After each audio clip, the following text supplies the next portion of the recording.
Ada yang namanya kapal. Kenapa Telkom masuk kapal? Telkom itu bukan perusahaan kapal, tetapi Telkom memiliki kapal untuk menjamin bahwasanya kabel yang digelar di laut ini, kalau ada apa-apa segera disambung. Itu hampir tiap 3 bulan, Pak, putus-putus di mana-mana, Pak. Itu kalau nggak punya kapal sendiri, Pak, bubar, bubar gitu. Nah, makanya kita punya kapal sendiri. Bentar lagi kita nambah terus kapal kita. Nah, semua itu bisa diduitin. Akhirnya kapal ini nerima gelar fiber optik untuk kompetitor kita. Terus pertanyaannya adalah, apakah Telkom nggak takut? Ya, kita melihat bahwasanya di digital ini tidak ada yang absolut dikerjakan sendiri, Pak. Jadi semuanya silahkan industri tumbuh, tapi kita menyediakan setiap titik value chain itu kita ada. Banggakan bangsa, banggakan Indonesia, Mari bangun sejahtera.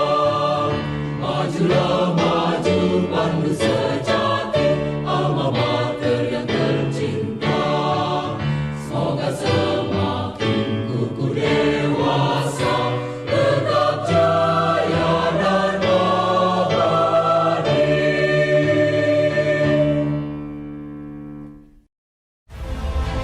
Nama saya Bambang Satono di kanal Inspirasi untuk Bangsa. Ini juga pertama kali nulis IPB sebenarnya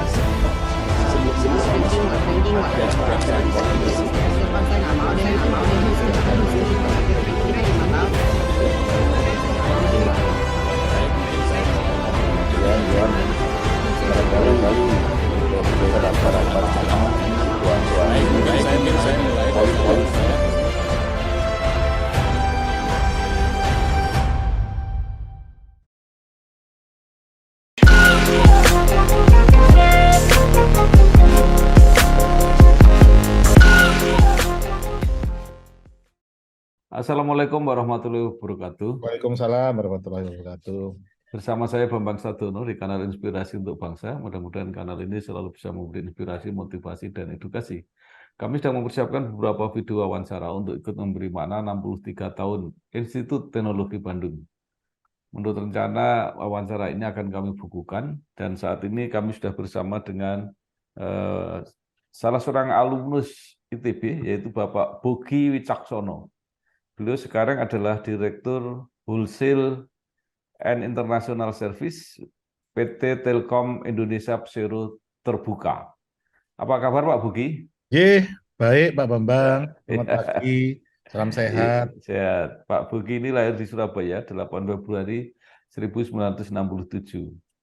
Nah, mungkin Bapak bisa mulai cerita tentang pengalaman ketika kuliah S1 di ITS Surabaya, kemudian S2 di Teknik Telekomunikasi Mobile Communication di ITB, lulus 1995. Kemudian banyak jabatan di lingkungan Telkom Group, pernah menjadi Direktur Pelaksana PT Mitrasat, Wakil Direktur Utama Telkom Satelit, Direktur Enterprise Business Telkom Indonesia, dan saat ini menjadi Direktur Wholesale dan International Service PT Telkom Indonesia, sekaligus Presiden Komisaris PT Telekomunikasi Indonesia Internasional atau TELIN. Moga silakan, Pak. Ya, terima kasih Pak Bambang atas waktunya.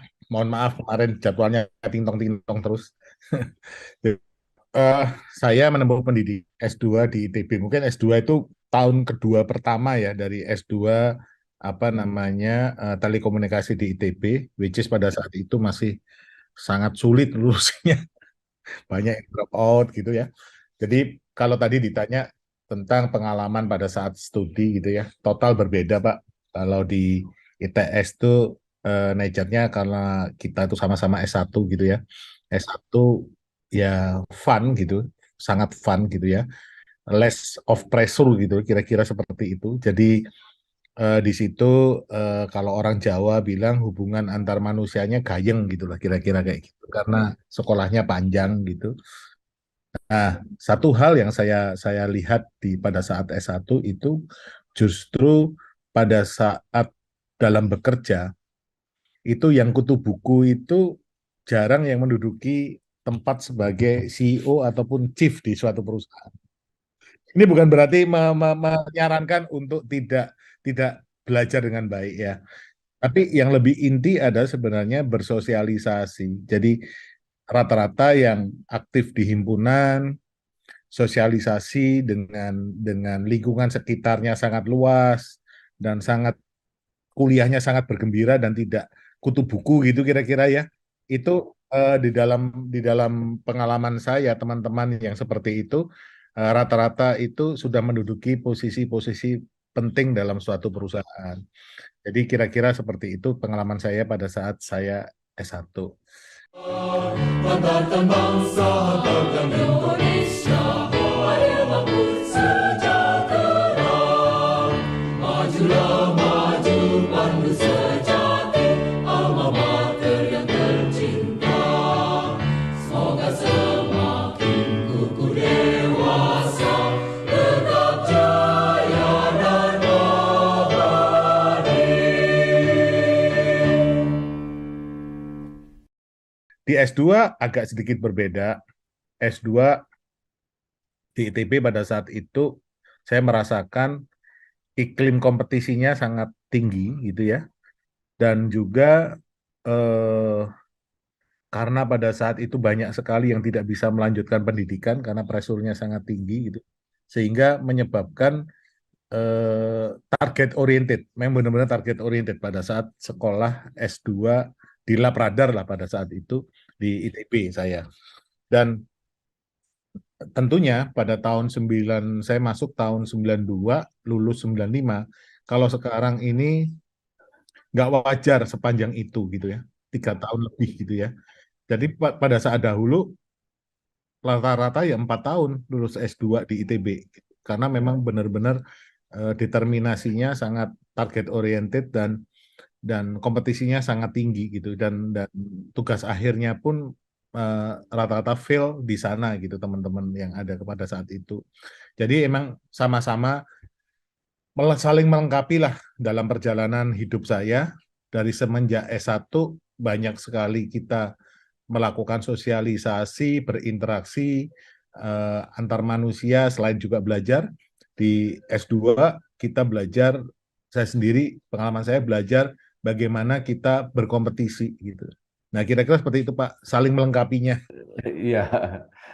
Nah, apakah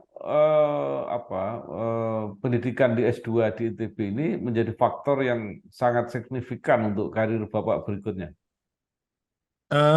Dua-duanya sama Pak. Jadi selain kompetisi gitu ya, karena kita terbiasa dalam bersosialisasi gitu ya, kompetisinya tentunya karena kita tidak selfish gitu bahasa anak sekarang gitu ya, kita menjadi orang yang berkompetisi tetapi tidak menghalalkan segala cara gitu Pak.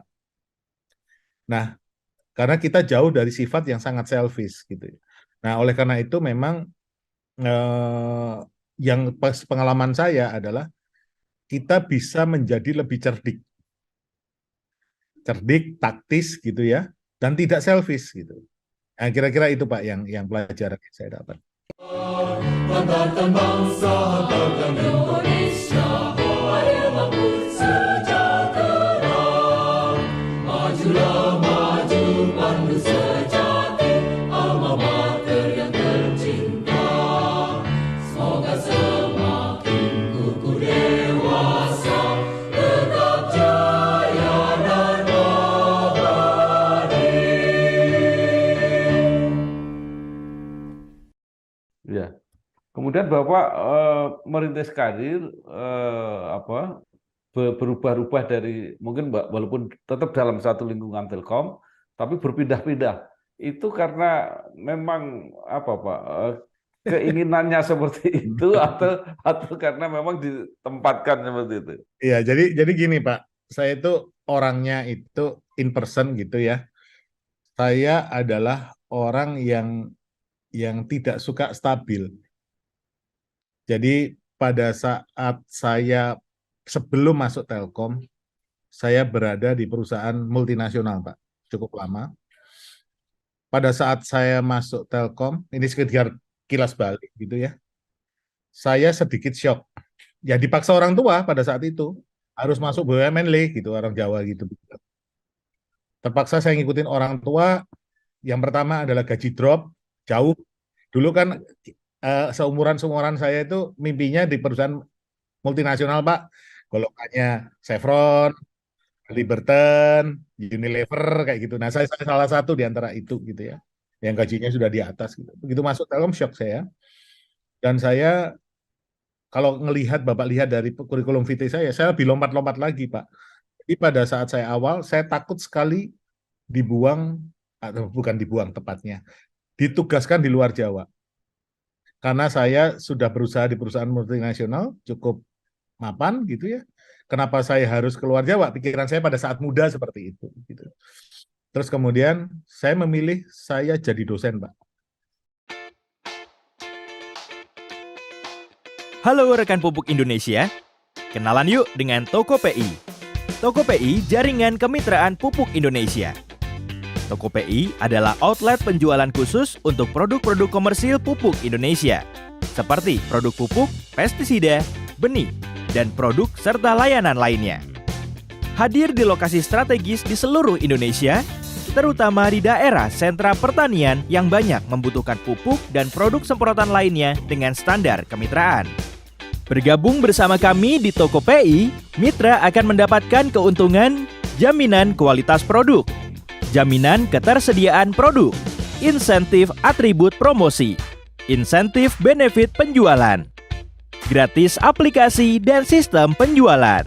Untuk menjadi mitra Tokope'i, cukup dengan mengisi data toko, tagging lokasi toko, selanjutnya mengisi data diri, dan lengkapi dokumen persyaratan lainnya seperti KTP, NPWP, dan NIB. Atau kamu juga bisa melakukan pendaftaran secara manual dengan melengkapi form pendaftaran serta dokumen lainnya dan diserahkan ke petugas kami. Kemudian tunggu verifikasi. Selamat, pengajuanmu telah diverifikasi. Sekarang kamu sudah bisa melakukan transaksi untuk melayani pembelian dari petani. Makin dekat, makin yakin. Tingkatkan transaksimu, maka kamu berkesempatan mendapatkan hadiah menarik setiap tahunnya.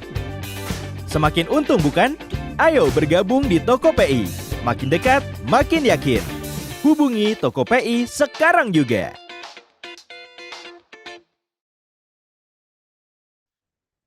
Saya jadi dosen lama di sekarang yang disebut dengan TELU. Saya termasuk pionirnya lah di sana, pendirinya gitu di awal-awal itu sampai dengan tahun 2000-an ya, tahun 2000-an 97 lah. Sorry 97-an. Dari situ saya kuliah di ITB, terus kemudian saya mempelajari mobile communication, transmisi. Kemudian suatu saat karena saya dosen, saya sering sekali presentasi ilmiah ke luar negeri, Pak. Di sanalah saya bertemu dengan suatu komunitas satelit. Saya di-hire oleh salah satu senior saya juga, Dr. Arifin Nugro, beliau juga senior di ITB juga, minta saya untuk mendampingin di perencanaan satelit. Pada saat itu Telkom akan kembali masuk bisnis satelit. Saya sebagai payload engineer di sana, ke Amerika dan segala macamnya. Lebih dari separuh masa karir saya habiskan di satelit, Pak. Sampai pada suatu saat, saya mulai dari teknis, sampai dengan masuk ke bisnis. Kan perjalanan gitu, Pak, tenis, terus bisnis. Ke bisnis pada saat itu, di tahun sekitar 2014-an ya, saya mengajukan diri untuk resign. Saya ingin ke swasta saja gitu. Tapi pada saat itu, saya tidak diperkenankan oleh atasan saya, tapi saya diminta untuk masuk ke anak perusahaan Telkom yang pada saat itu belum terlalu besar, namanya Metra.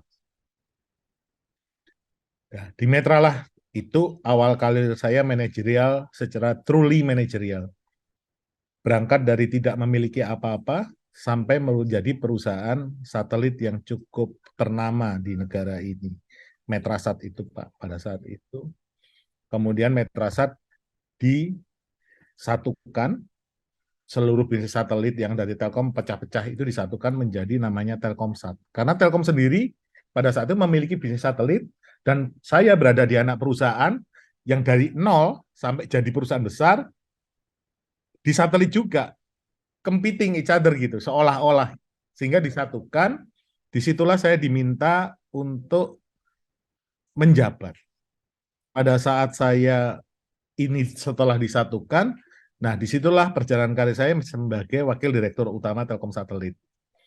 Nah dari situ baru mulai saya di-assign jadi Direktur Telkom, terus kemudian sempat saya keluar 1 tahun, kemudian diminta kembali untuk gabung sebagai Direktur Wholesale dan Internasional, which is di bawah saya itu ada 4 perusahaan actually Pak, yang saya menjadi kewajiban, menjadi tanggung jawab saya, yakni 1 Telkom International Indonesia di saat di mana saya jadi komutnya. Kemudian 1 lagi adalah Mitratel yang saat ini sudah IPO Pak. Ini juga di bawah direktorat saya pengelolaannya, tanggung jawab bisnisnya. Terus kemudian ada Telkom Infra. Telkom Infra ini bentar lagi dia menjadi operator kapal fiber optics yang cukup besar gitu ya. Selain dia juga bisnis manage operation dari tower-tower. Yang terakhir yang barusan diluncurkan adalah data center Pak. Saya presiden komisaris juga di sana, di Telkom Data Center, yang saat ini memang lagi banyak diberitakan lah, kira-kira seperti itu Pak gebrakannya. Nah itulah sekilas Pak perjalanan saya.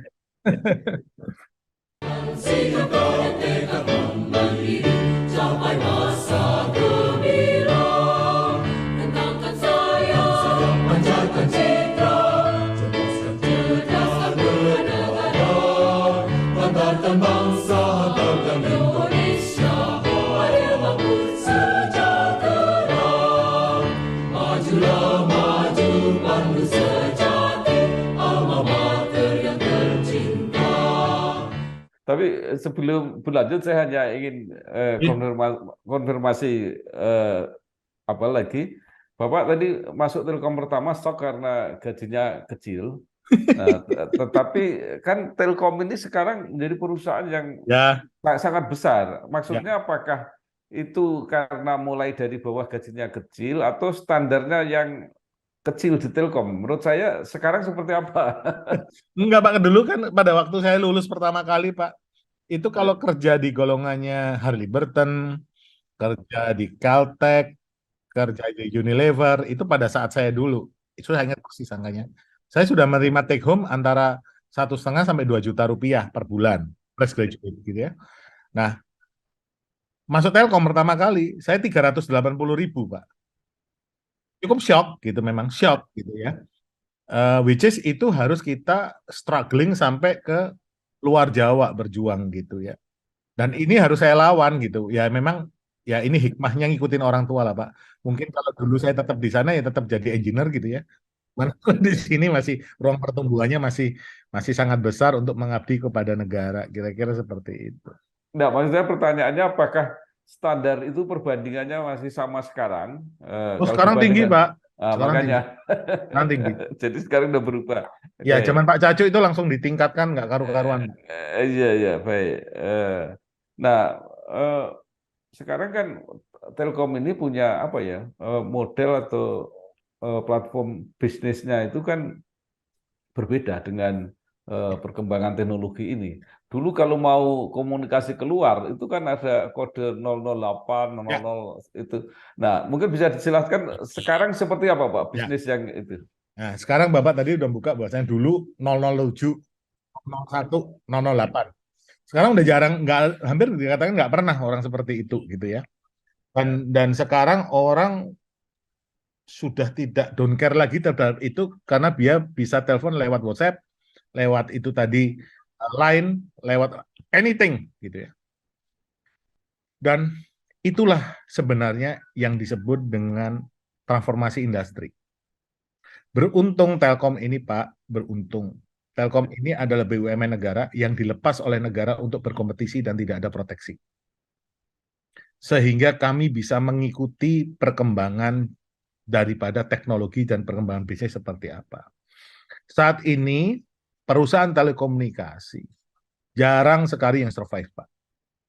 Kenapa? Karena terdisrupsi oleh perkembangan teknologi digital. Digital ini mendisrupsi semua lini kehidupan, tidak hanya telekomunikasi, tetapi juga lini-lini kehidupan yang lain. Mobil aja, mobil bahan bakar bensin aja sekarang sudah mulai ketir-ketir, Pak, dan listrik gitu ya. Dan listrik ini connected semua gitu secara digital gitu ya. Jadi ini memang benar-benar sesuatu yang perubahan industri yang alhamdulillah karena kita dilepas monopolinya sehingga kita bisa survive, Pak.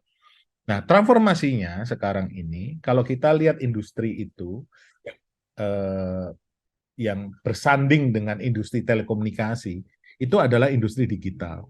Industri digital itu tidak akan pernah akan tumbuh sepanjang konektivitas dengan manusia tidak ada, Pak. Nah, konektivitas ini adalah sebenarnya telco tersebut. Tetapi konektivitas ini bukan berarti telco terlena, tapi digital ini bisa numpang connectivity dengan memakan yang namanya service-service connectivity. Contoh, service telepon sudah bisa dimakan. Yang dulu connectivity itu aja, sekarang udah dimakan. SMS, kalau Bapak lihat sudah digantikan oleh WhatsApp. Terus kemudian ada dulu sebut teknologi MMS, yang ngirim gambar lihat SMS. Sekarang sudah nggak ada urusan. WhatsApp bisa ngirim file sampai giga-giga. Nonton video, dan segala macam. Artinya apa? Business services dari yang namanya telco ini terdisrupt dengan sangat masif oleh pengguna telco sendiri.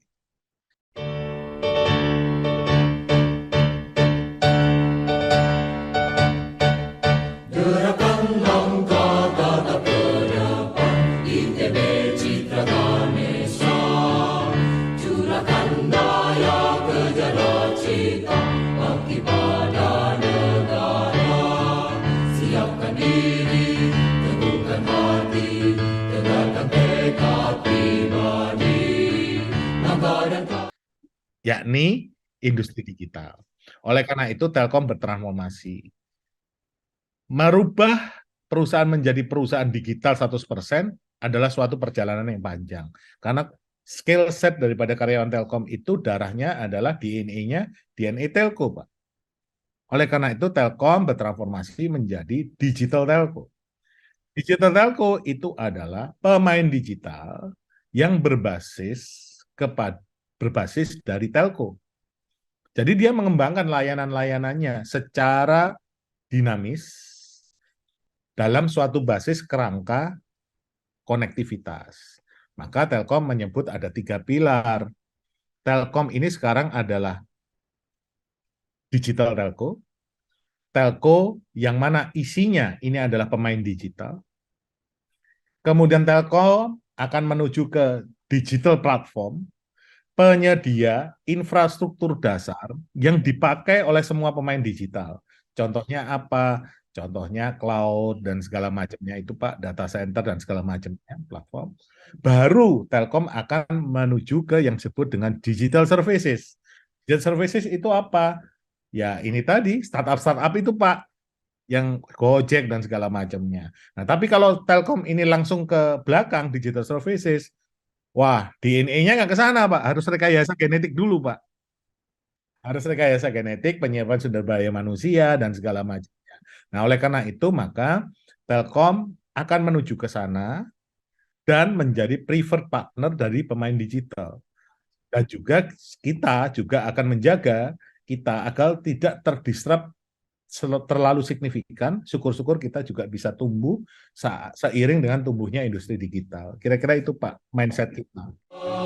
Hantarkan bangsa, hantarkan Indonesia, mari mampu sejahtera. Majulah maju, pandu sejati, alma mater yang tercinta. Semoga semakin kukuh dewasa, tetap jaya dan abadi. Ya, baik. Ini yang saya mungkin perlu dijelaskan sedikit kan. Iya. model model bisnisnya. Bagaimana Telkom ini mendapatkan uangnya dari bisnis Ya, terutama yang internasional itu, Pak? ya.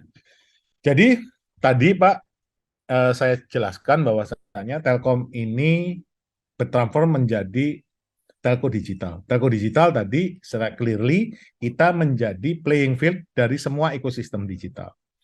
Cari uangnya adalah masih sama, Pak. Kalau dulu itu kita cari uangnya dari menitan. Telepon SLI 1 menit segini, apa namanya, internasional SLI segini semenit gitu. Sekarang tahun itu year on year growth-nya minus lebih dari 20%, Pak. Kalau misalkan itu kita biarkan, Telkom nggak seperti ini, Pak, sekarang, Pak. Udah hilang, udah punah, 5 tahun aja udah hilang, Pak. Karena mengandalkan itu. Nah, sekarang bagaimana cari duitnya? Contoh, Pak, Bapak berkomunikasi dengan WhatsApp. Ekosistem WhatsApp ini gede banget. Mulai aplikasi WhatsApp sendiri. WhatsApp ini akan dipakai oleh siapa? Oleh pelanggannya Telkomsel, katakan. Nah, dalam membuat value chain mulai dari WhatsApp aplikasi sampai jatuh ke pelanggan Telkomsel, ini banyak sekali value yang diciptakan. Contoh, bagaimana WhatsApp mengirimkan pesan dari sistem dia ke pelanggan Telkomsel. Itu harus lewat connectivity-nya Telkom. Ya. Untuk lewat connectivity-nya Telkom, serta-merta mereka bisa kita paksa? Tidak bisa, Pak. Connectivity kita harus menjemput mereka di mana mereka berada. Oleh karena itu di situ ada Telkom Internasional, Pak. Dijemput, Pak. Kalau nggak dijemput, dia lewat orang lain, Pak. Gitu ya. Dijemput lewat kita. Setelah dijemput, terus kemudian bagaimana kita menawarkan agar dia tertarik dengan kita.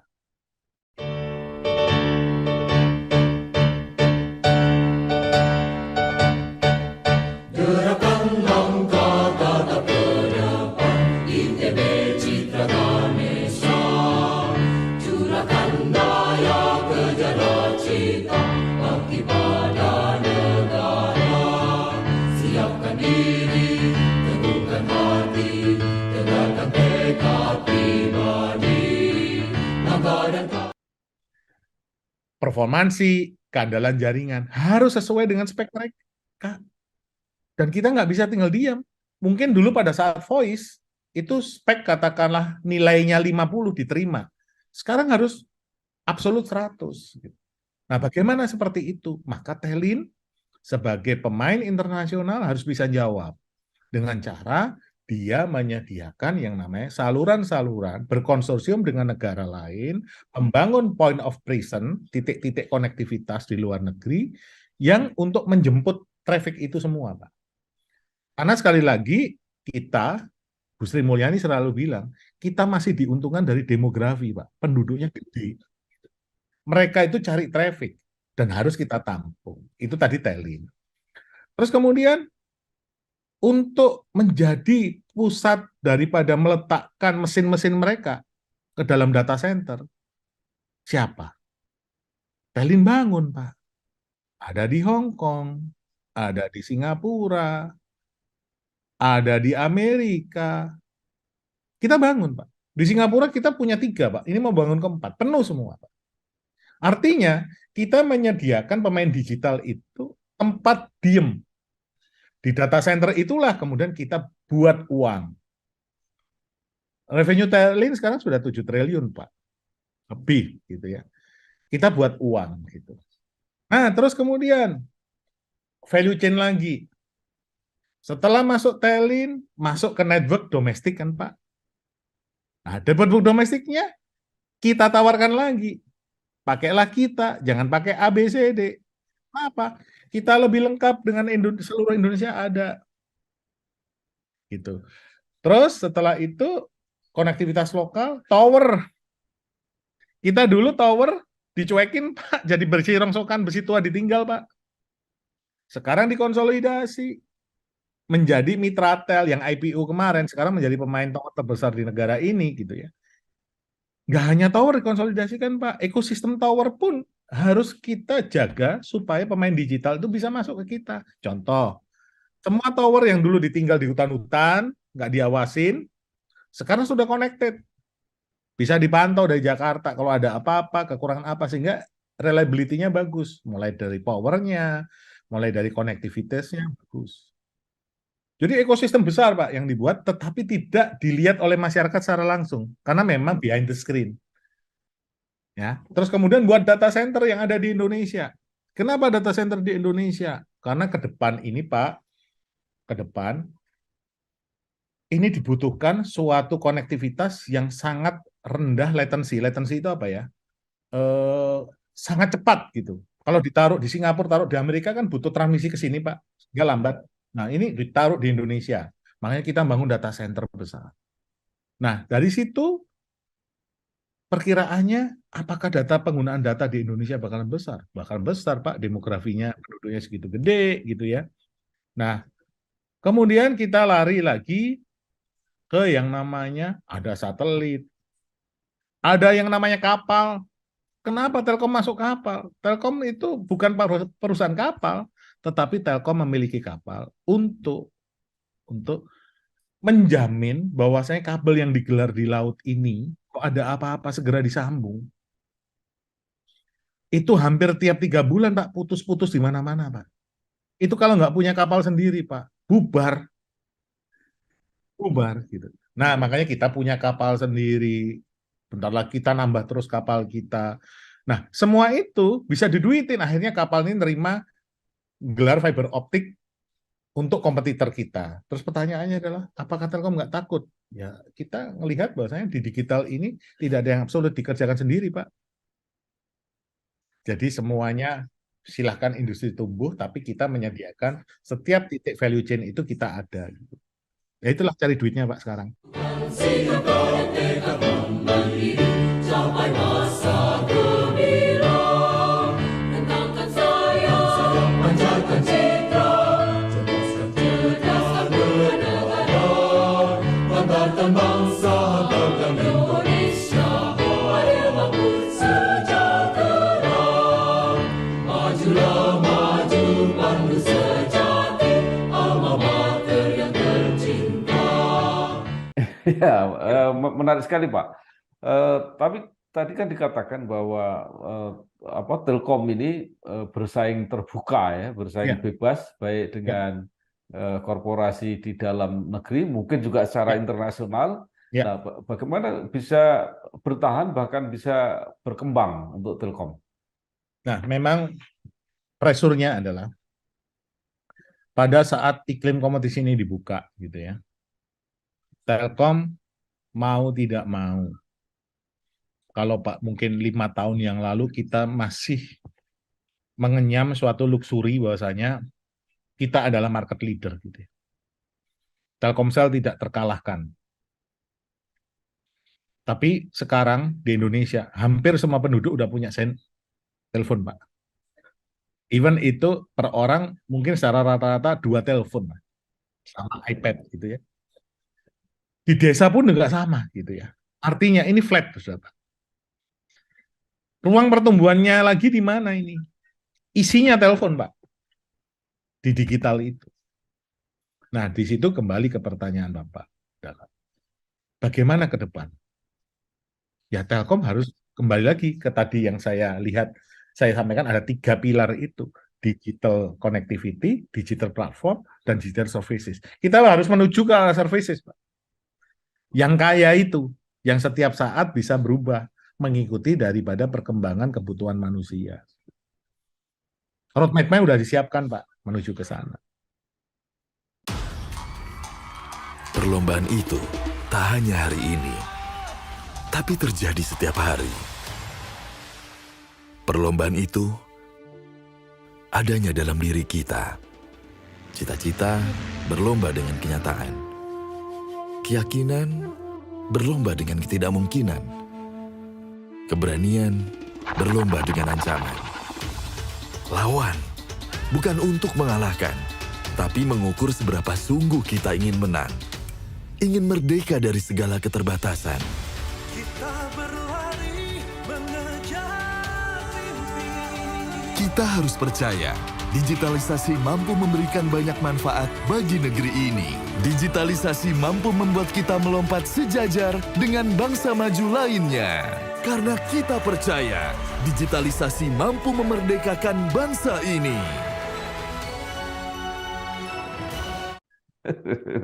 Luar biasa. Eh, jadi bidang yang Bapak tangani ini Ya. itu merupakan apa ya, jantung atau tulang punggungnya Telkom sekarang untuk mengumpulkan uang. Iya, kami ada ibaratnya panca indera, kami tidak di luar yang dilihat.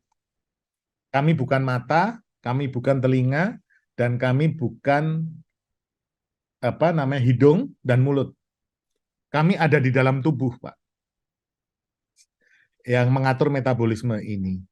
Karena kami menyediakan infrastruktur itu untuk siapapun.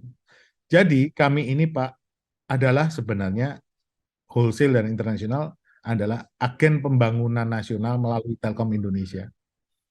Karena kita sekarang sudah tidak lagi melakukan proteksi-proteksi untuk men-sharing infrastruktur kita dengan para pemain telco.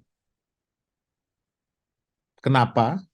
Karena kita sudah sama-sama paham, pesaing kita sebenarnya itu bukan sesama telco. Jadi kita tidak bersaing dengan operator seluler A, seluler B, seluler C. Tetapi yang kita anggap pesaing yang serta-merta bisa mematikan kita, itu adalah OTT. OTT juga tidak bisa kita musuhin. Karena apa? OTT ini adalah suatu industri dengan million of creativity. Gitu ya. Jadi OTT ini harus kita manage. Bagaimana kita digemari oleh OTT tersebut dan mereka diam di dalam ekosistem kita, sambil kita juga mempersiapkan diri sebagai bagian dari pemain OTT. Dari arah yang berbeda, kalau Telkom itu dari arah telco ke arah services, kalau OTT dari services ke arah telco gitu. Jadi nanti pada suatu saat akan konvergen itu, Pak. Nyatakan pasti dambaan ibu pertiwi. Hai putra bangsa insan bersada, tugas mulia menantimu. Semangat dan tekad kembangkan selalu, sinar terang pasti datang. Kajilah ilmu dan teknologi, seni dan budaya bangsaku. Baik, terima kasih sekali, menarik sekali melihat prospek bisnis dari PT Telkom. Sekarang kembali ke ITB lagi, Pak. Yeah. Jadi menurut Bapak bekal-bekal utama yang diperoleh selama 3 tahun, Pak ya, di Ya. S2 Lebih. ya ITB itu sampai perjalanan saat ini? Yang utama sebenarnya yang masih saya ingat adalah dosen-dosen saya yang membimbing saya pada saat itu sangat memberikan saya peluang untuk membuka networking. Pada saat itu saya diminta oleh Profesor Ketut Karsa sebagai pembimbing saya di Mobile Communication. Pada saat itu saya membuka, judul saya kalau nggak salah itu Dynamic Cell Splitting. Dynamic Cell Splitting itu adalah di seluler pada saat itu untuk mecah-mecah sel itu secara dinamis. Dan pada saat itu Profesor Ketut Karsa berpendapat bahwasanya teori yang kamu buat ini tidak ada gunanya apabila tidak diimplementasikan dalam suatu algoritma yang dipasang di mesin operator seluler untuk operasinya. Jadi kalau dulu S2 itu hampir kayak dokter kali, Pak. Jadi disuruh benar-benar ada bukti bahwa ini jalan gitu ya. Nah, pada saat itu kami dibukakan jalan saya gitu untuk bernetworking dengan NTT Docomo gitu. Saya bolak-balik dalam sekolah S2 itu bolak-balik ke Jepang saya, Pak. Untuk melakukan studi dan melaksanakan uji daripada implementasi modeling dan programming yang saya buat gitu. Dan disitulah di ITB ini saya menemukan bagaimana kita melaksanakan suatu networking baik itu di tataran nasional maupun internasional, Pak.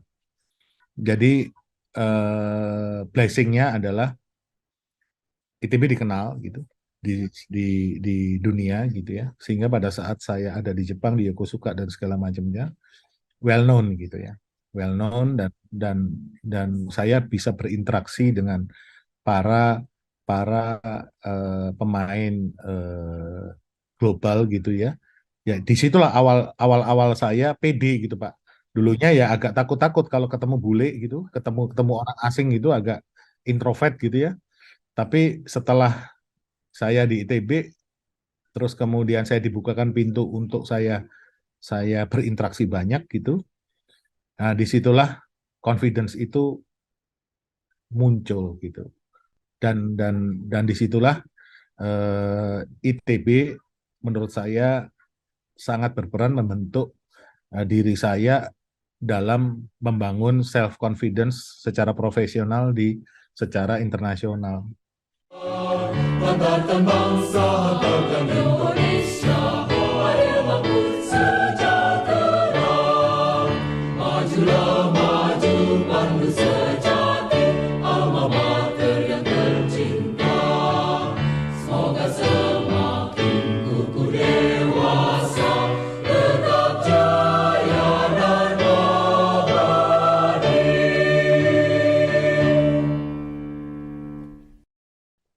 Iya, baik. Terakhir Pak Buki, Yeah. apa yang mungkin Bapak bisa sarankan baik kepada institusi tempat Bapak dulu belajar maupun pada mahasiswa yang masih belajar Yeah. setelah pengalaman Bapak yang begitu panjang ya melihat tantangan lapangan supaya pendidikan ini masih relevan dan alumninya nanti juga bisa mendapat pembelajaran yang sesuai apa yang akan dihadapi di lapangan. Ya. Saya simpel aja sih Pak. Kadang-kadang kita ini yang sudah di industri kan waktu tidak cukup ya Pak ya. Kalau bisa dipanjangin 36 jam, 36 jam kira-kira gitu. Sehingga kita waktu untuk berinteraksi dengan sivitas akademika itu kurang. Itu saya pesankan juga di ITS sama di ITB gitu ya. Ya untuk mengharapkan kita pay attention masuk gitu, itu kayaknya sulit gitu. Kalau bisa itu faculty-nya itu yang kalau ngontak kita nggak cuma minta sponsor gitu loh Pak, tetapi kontak kita itu dalam kontak, ayo bangun apa ini kita, ayo kita seperti apa nih, kita kan tidak perlu itu langsung seperti halnya project gitu ya, bisa juga kita nyumbangkan pemikiran, ayo kita inisiasi bersama sekarang ini yang lagi hype nih ya Pak. Banggakan bangsa, banggakan Indonesia, adil makmur sejahtera. Majulah maju pandu sejati, alma mater yang tercinta. Semoga semakin kukuh dewasa, tetap jaya dan abadi.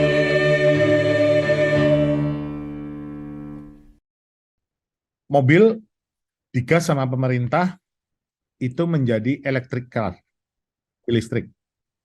Semua orang tahu electric car dan mobil listrik itu yang suka menang di luar ITS. ITB jago di mana? Telekomunikasinya. Telekomunikasinya jago di ITB, gitu ya. Nah, Telyu juga jago di mana saya dulu ngajar di sana lama. Nah, tetapi yang saya lihat sampai dengan saat ini itu adalah sangat minim gitu ya, kita di industri ini diajak ngomong gitu loh. Diajak ngomong dalam artian what next? What next? Sehingga kayak di luar negeri itu Pak, riset perguruan tinggi ini karena industri Pak.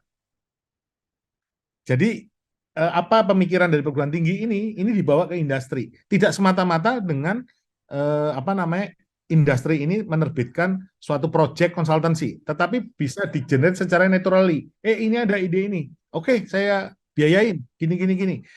Nah, ke depan ini kalau kita lihat mobil listrik, saya tadi nyambung, ke depan mobil listrik ini akan connected. Kalau kita lihat di Cina, itu basis data atau data, penggunaan data dari mobil yang berlalu lintas, itu sudah hampir menyamai penggunaan data dari kita yang tiap hari nonton Netflix, buka LinkedIn, Google, dan segala macamnya. Mobil pun sekarang di Cina sudah saling connected. Nah, ini basis data yang gede gitu ya. Ini belum ada yang mikirin, Pak. Belum ada yang mikirin. Nah, sekarang aja mobil kita, kalau ada mobil listrik, semuanya ini kan digitalized. Mulai kilometer, udah mechanical-nya udah sangat sedikit sekali. Semuanya dikendalikan secara digital dan connected gitu. Nah, ini ini sedikit contoh saja, gitu ya, di mana university bisa mengambil peran, tidak semata-mata hanya saya ngerinya itu yang ada saya lihat sekarang itu kok yang selalu datang itu adalah bukan ngajak bagaimana ke depan kita nyumbang pemikiran ini, tapi yang datang itu selalu proposal golep, Pak. jadi engagement-nya itu tidak semata-mata itu, tapi engagement-nya itu ke arah kita industri, ayo barengan seperti apa kayak gitu. Bukan kita yang datang, Pak. Kalau kita datang waktunya udah aduh. Baik, jadi luar biasa peluang kerjasamanya sangat Pak, sangat potensial lah ya. Jadi bahkan bukan hanya untuk ilmu, bukan hanya untuk teknologi, tapi juga untuk bisnis, untuk ekonomi, gitu sangat besar peluangnya. Ya, baik. Terima kasih sekali Bapak Bogi Wicaksono, Direktur Wholesale Internasional dan International Service PT Telkom Indonesia Persero Terbuka. Banyak sekali wawasan yang telah disampaikan. Mudah-mudahan ini menambah inspirasi dan motivasi khususnya generasi muda. Lebih khusus lagi adalah kalangan perguruan tinggi tadi yang tantangannya sangat besar, peluangnya juga sangat besar. Mudah-mudahan bisa dimanfaatkan dengan baik. Sekali lagi terima kasih Pak Bogi. Selamat bekerja, sukses. Wassalamualaikum warahmatullahi wabarakatuh. Waalaikumsalam. Terima kasih Pak Bambang atas waktunya. Banggakan bangsa, banggakan Indonesia, ayo mampu sejahtera. Majulah maju, pandu sejati, alma mater yang tercinta. Semoga semakin kukuh dewasa, tetap jaya dan abadi.